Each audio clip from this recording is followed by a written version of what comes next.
महाराष्ट्र के नासिक जिले में स्थित है त्र्यंबकेश्वर महादेव मंदिर शिव भक्तों के लिए एक अद्वितीय और दिव्य स्थान है। यह केवल एक मंदिर नहीं बल्कि इतिहास, धर्म और रहस्य का संगम है। इस वीडियो में हम जानेंगे त्र्यंबकेश्वर ज्योतिर्लिंग का संपूर्ण इतिहास, इसकी स्थापत्य कला, पौराणिक कथाएं और इसकी आध्यात्मिक महत्ता। त्र्यंबकेश्वर महादेव मंदिर महाराष्ट्र राज्य के नासिक जिले में स्थित है। गोदावरी नदी के उद्गम स्थल त्र्यंबक पर्वत के तलहटी के पास। यह स्थल समुद्र तल से लगभग 3000 फीट की ऊंचाई पर स्थित है और सह्याद्री पर्वतमाला से घिरा हुआ है। यह स्थान अत्यंत हरित, शुद्ध और आध्यात्मिक ऊर्जा से परिपूर्ण माना जाता है। त्र्यंबकेश्वर महादेव भारत के 12 ज्योतिर्लिंगों में से एक है। इन 12 ज्योतिर्लिंगों को स्वयं भगवान शिव का साक्षात रूप माना जाता है। त्र्यंबक शब्द का अर्थ है तीनों नेत्रों वाला, अर्थात शिव का तीसरा नेत्र जो ज्ञान और विनाश का प्रतीक है। यहाँ की सबसे विशेष बात यह है कि त्र्यंबकेश्वर मंदिर में शिवलिंग के साथ साथ भगवान ब्रह्मा और भगवान विष्णु के प्रतीक भी एक साथ पूजे जाते हैं। यह अपने आप में अद्वितीय है क्योंकि अन्य किसी ज्योतिर्लिंग में ब्रह्मा विष्णु के प्रतीक नहीं है। त्र्यंबकेश्वर ज्योतिर्लिंग से जुड़ी प्रमुख कथा स्कंद पुराण, ब्रह्म पुराण और शिव पुराण में वर्णित है। बहुत समय पहले एक बार अत्रि ऋषि अपनी पत्नी अनुसुईया के साथ त्र्यंबक पर्वत पर तपस्या कर रहे थे।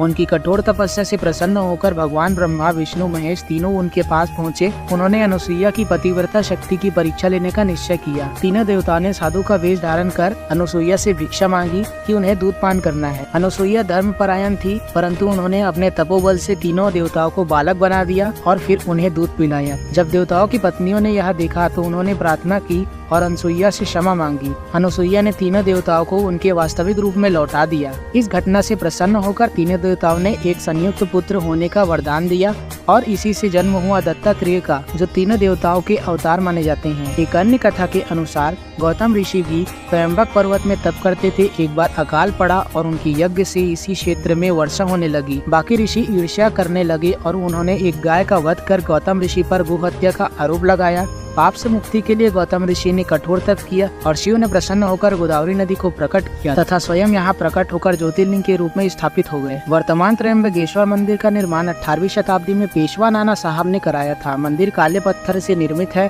और नागर शैली की वास्तुकला को दर्शाता है। इसकी शिखर पर सुंदर रूप से नक्काशी की गई है। मंदिर में गर्भगृह, सभा मंडप और एक विशाल प्रवेश द्वार है जिस पर बारीक कारीगरी देखने को मिलती है। गर्भगृह के अंदर स्थित लिंगम अत्यंत विशेष है। यह एक सामान्य शिवलिंग के बजाय 3 लघु गोल आकारों में दिखाई देता है जो क्रमशः ब्रह्मा, विष्णु, महेश का प्रतीक है। ये तीनों स्वरूप जल के कारण धीरे धीरे क्षीण हो रहे हैं। इसे काल का प्रभाव माना जाता है। मंदिर के बाहर एक विशाल कुंड स्थित है जिसे कुशावर्त कुंड कहते हैं। यही गोदावरी नदी का आधिकारिक उद्गम स्थल माना जाता है। त्र्यंबकेश्वर में विशेष रूप से रुद्राभिषेक, महामृत्युंजय जाप, काल सर्प दोष निवारण, नारायण नाग बलि और पिंडदान जैसे धार्मिक अनुष्ठान किए जाते हैं। यहाँ कई वैदिक पंडित इन अनुष्ठानों को परंपरागत तरीके से कराते हैं। त्र्यंबकेश्वर महादेव मंदिर केवल एक ज्योतिर्लिंग नहीं बल्कि यह सनातन संस्कृति का आत्मा